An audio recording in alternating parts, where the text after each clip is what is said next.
Advance course ஏன் பண்ண வேண்டும்? ஒரு காட்டெருமையை ஒரு சிங்கம் துரத்தும் பொழுது காட்டெருமைக்கு என்ன ஏற்படுகிறது? மரண பயம் ஏற்படுகிறது, ஸ்ட்ரெஸ் ஏற்படுகிறது. இந்த வாழ்க்கையை காப்பாற்றிக் கொள்ள ஓடு ஓடு ஓடு என்று ஒழிக்கக்கூடிய அலாரம் தான் ஸ்ட்ரெஸ். ஆக ஸ்ட்ரெஸ் தவறு அல்ல.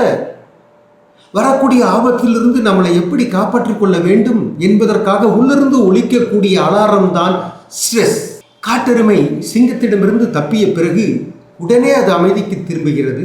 அது ஸ்ட்ரெஸ்ஸாக இருப்பதில்லை, அது சிங்கத்தை பற்றி நினைப்பதில்லை. 99% நேரத்தில் அது அமைதியாகத்தான் இருக்கிறது.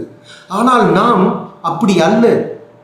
24 மணி நேரமும் இந்த ஸ்ட்ரெஸ்ஸுங்கிற அலாரம் நம்மிடம் ஒழித்துக்கொண்டே இருக்கிறது. ஓடு ஓடு ஓடு, பையனுக்கு வேலை வாங்கி கொடுக்கணும், பொண்ணுக்கு கல்யாணம் பண்ணணும், நகை வாங்கணும், வீடு வாங்கணும், காரு வாங்கணும், வீட்டு வரி கட்டு, கரண்ட் பில்லு கட்டு, தண்ணி வரி கட்டு, இஎம்ஐ கட்டு.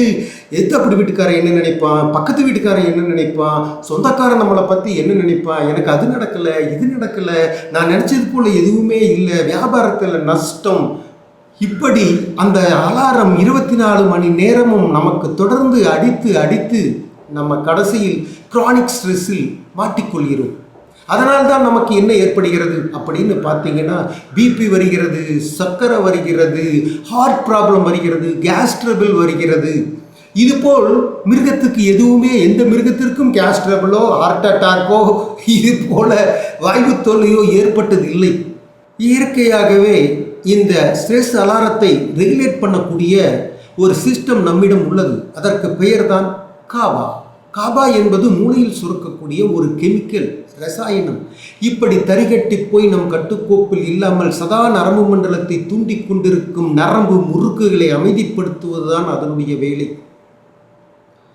நம்மளுடைய நரம்பு மண்டலத்தில் இருக்கக்கூடிய முறுக்குகளை பிரேக் டவுன், ஸ்லோ டவுன் பண்ணக்கூடிய ஒரு பிரேக்கிங் பெடலிங் சிஸ்டம் தான் காபா. 24 மணி நேரமும் சதா அந்த அலாரம் அடித்து கொண்டிருப்பதினால் காபா சுரப்பது குறைக்கிறது, மண்டை வறண்டு போகிறது. நம்மளுடைய பிரேக்கிங் பெடலிங் சிஸ்டம் காபா வேலை செய்வதில்லை. சரி, இதற்கு நாம் என்ன செய்யலாம் அப்படின்னு பார்த்தீங்கன்னா, அதற்குத்தான் உங்களை நாங்கள் அட்வான்ஸ் கோர்ஸ் செய்ய உங்களை அழைக்கிறோம். பாராளும் பரமசிவனை பாருங்கள். அவர் தலையில் இருந்து என்ன கொட்டி கொண்டிருக்கிறது? அவர் தலையிலிருந்து கங்கை கொட்டி கொண்டிருக்கிறது. அந்த கங்கை தான் காபா.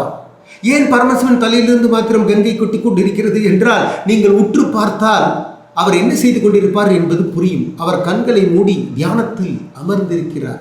அதுபோல்தான் உங்கள் தலையிலும் அதிகமாக காபா சுரக்க வேண்டும் என்றால் நீங்களும் கண்களை மூடி ஆழ்ந்த தியானத்தில் ஈடுபடத்தான் அட்வான்ஸ் கோர்ஸுக்கு உங்களை அழைக்கிறோம். நம்மளை சுத்திப்படுத்தி கொண்டு நம் காபா கெமிக்கல் அதிகம் சுரக்க அட்வான்ஸ் கோர்ஸில் பங்கு பெற உங்களை வருக வருக என அழைக்கிறோம். ஜெய் குருதேவ்.